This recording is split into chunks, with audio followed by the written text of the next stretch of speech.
to my Vlogadagi! Ow, ow! At yun na nga ito, nasaksihan ko yung flower show dito mismo sa Hong Kong 2024. Siyempre, bago ang lahat, naglakad muna kami ng mga sisterettes ko papunta doon sa mismong flower show kung saan nagaganap.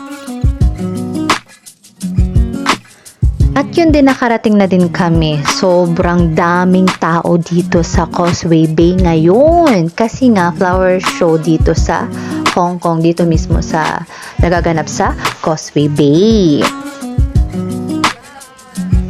Yes, Bisaya kami dahil madaldal kami. Yeah. At yun na nga, malapit na kami sa final destination namin. Final destination! At yun na nga, ang mangyayari dito is dapat may octopus card ka. At syempre, dapat may naman yung octopus card mo kasi yun yung pang top up mo sa mismong parang magbabayad ka na gamit yung octopus card mo kasi mag-entrance ka muna before ka papasok mismo sa flower show. Yan, ang ganda. At first time ko makasaksi na mga ganito, yung mga flower show, ganon. Kung hindi din naman ako dinadala ng mga ate ko, thanks for them. At yun, while napipicture kami, marami ding mga Chinese na gusto silang picturean kasi wala naman magpipicture sa kanila. Kaya naging photographer dyan si Ate Janet.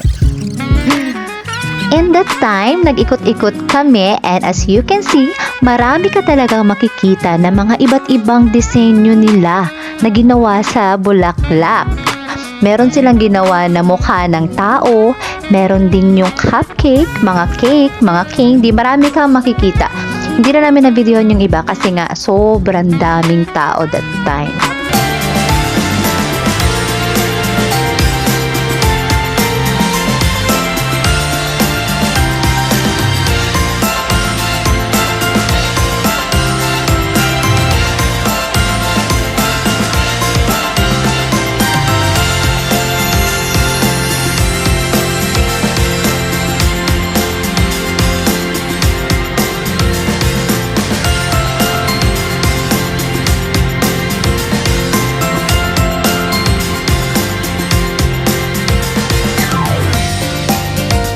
That's all for today's video. Thank you for watching. Bye-bye.